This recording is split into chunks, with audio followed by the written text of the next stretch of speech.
Hallo und willkommen zu unserer Serie Mein Laptop von innen. Hier möchte ich euch in einem schnellen Überblick zeigen, wie ihr den Akku tauscht und wie ihr an die wichtigsten Komponenten herankommt, wie SSD, RAM, Lüfter. Ich zeige euch dabei das Innenleben des Laptops. Ich zeige euch auch, was es an Tipps und Tricks noch gibt, was ihr vielleicht beachten müsst. Und dass es im Grunde genommen nicht so schwer ist, einen Laptop aufzuschrauben und an die einzelnen Komponenten heranzukommen. Legen wir los.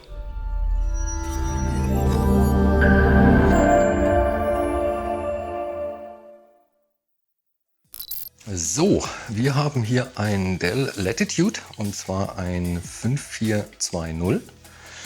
Und bevor wir irgendwas machen, stellen wir auf jeden Fall erstmal sicher, dass das Gerät nicht mehr mit dem Ladekabel verbunden ist. Die Modellbezeichnung steht bei diesem Gerät direkt auf der Rückseite in der Mitte. Und mit dieser Modellnummer findet ihr auch super einfach alle Ersatzteile speziell für dieses Gerät bei uns im Shop. Generell kann man zu dem Gerät noch sagen, dass ein Displaytausch hier relativ einfach ist. Dafür muss man nur den Frontrahmen lösen und kommt so an das Display ran. Bei der Tastatur ist es so, man kann die einzeln tauschen. Die ist allerdings von unten verschraubt und das heißt, man muss wirklich komplett alles aus dem Gerät rausnehmen, das ganze Mainboard und alles drumherum, um an die Tastatur zu kommen. Und das Touchpad kommt in dem Fall zusammen mit dem Topcase. Um das Gerät jetzt zu öffnen, muss man erst einmal alle Schrauben hier lockern. Ich blende euch die auch im Bild ein.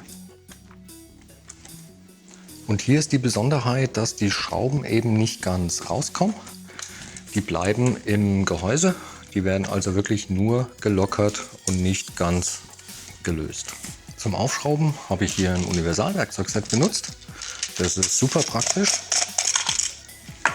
Da sind nämlich alle Aufsätze und gegebenenfalls auch Schrauben dabei, die man so gebrauchen kann. Und ich nehme hier für die Kreuzschrauben einen PH0 als Aufsatz.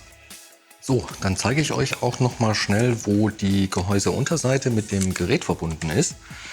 Denn da muss man dann rein, um eine Öffnung zu finden.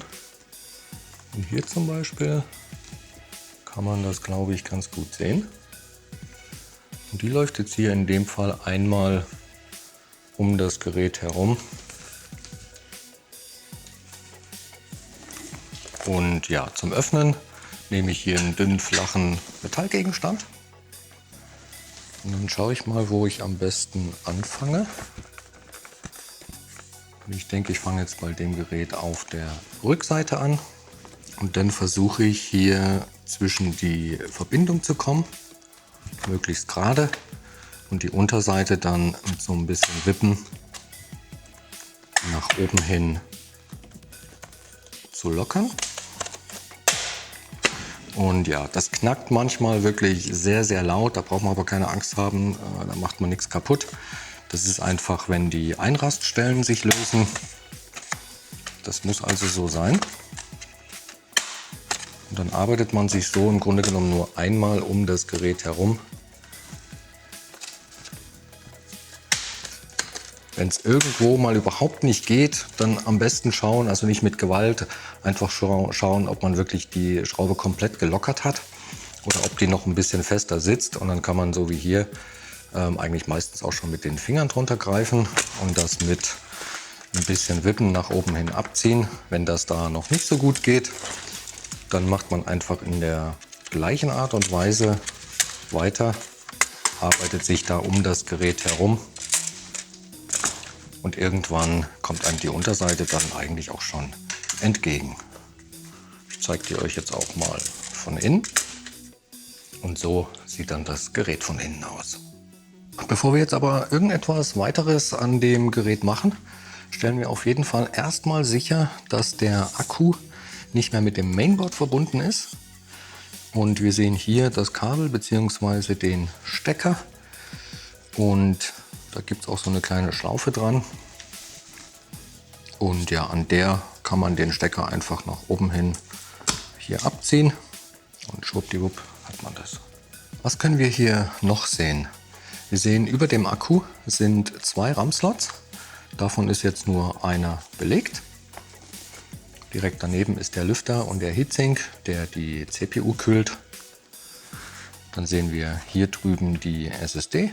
Das ist in dem Fall jetzt eine kurze SSD, dazu aber später mehr. Dann sehen wir hier noch das WLAN-Modul mit den beiden Antennen. Und hier wäre eben noch Platz für ein LTE-Modul, beziehungsweise vielleicht ist da auch eins. Und hier ist der SIM-Kartenhalter. Um den Akku auszubauen, muss man lediglich diese 3 Schrauben hier rausnehmen. Und dann kann man den Akku einfach nach oben hin aus dem Gerät nehmen und gegebenenfalls auch tauschen. Wobei man hier aufpassen muss, dass bei dem neuen Akku das Akkukabel nicht dabei ist. Das heißt, das kann man hier auch einfach abziehen und das muss man aufheben und das kommt dann an den neuen Akku wieder dran. Genau in der gleichen Art und Weise. Und da ja, einfach nur dran denken. Der RAM lässt sich hier super einfach tauschen. Der wird nämlich nur von diesen beiden silbernen Klammern gehalten. Die zieht man so ein bisschen nach außen. Dann kommt er einem förmlich entgegen. Dann kann man den einfach aus dem Slot ziehen. Gegebenenfalls dann tauschen oder eben auch einbauen. Und das geht genauso einfach. Wieder in den Slot zurück bis ganz nach hinten und nach unten drücken, bis die beiden Klammern hier wieder einrasten. So, die SSD ist hier drüben. Und wie eingangs erwähnt, das ist eine verkürzte SSD und die hat auch so ein kleines Kühlblech drüber, das mit dieser Schraube hier gehalten wird. Und die SSD an sich wird hier unten gehalten.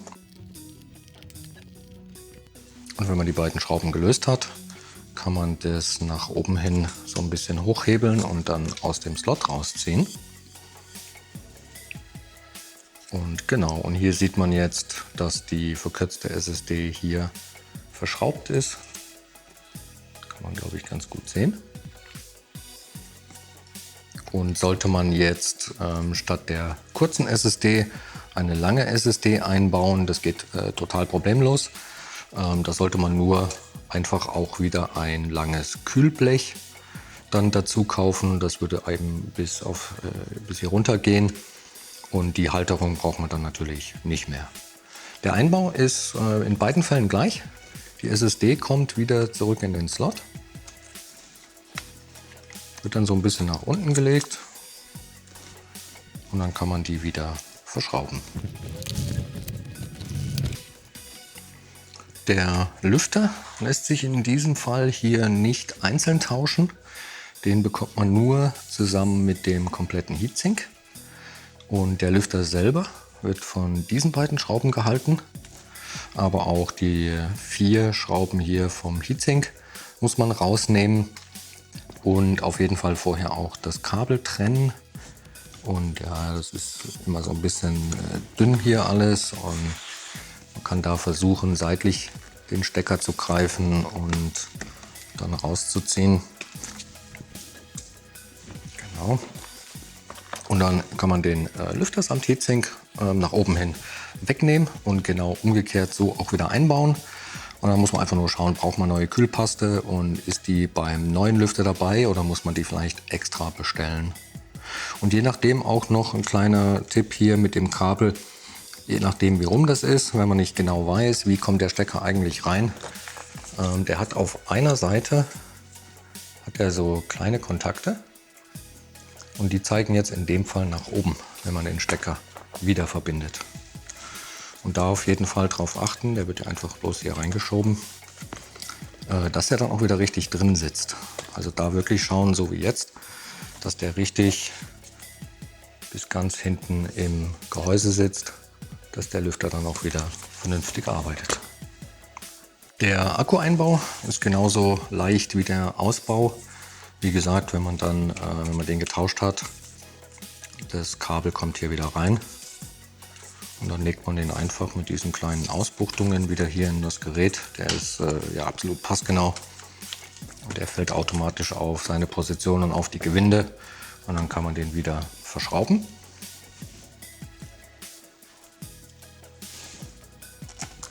Und Und das Allerwichtigste hier ist, nicht vergessen, auch das Kabel wieder zu verbinden. Sonst wundert man sich da, huch, der geht nicht mehr, und muss am Ende dann wieder doch die Unterseite dann nochmal rausnehmen. Das heißt, hier wird er einfach von oben wieder drauf gesteckt. Total easy. Und dann kann man das wieder zumachen. Die Unterseite legt man jetzt einfach wieder von oben auf das Gerät und drückt die nach unten. Und das kann man ruhig feste zudrücken. Das sind überall Einraststellen, auch in der Mitte. Man hört es auch immer sehr gut. Und ich gehe dann am Ende auch immer noch einmal um das Gerät herum und schaue, dass nirgendwo mehr eine Öffnung oder Lücke zu sehen ist.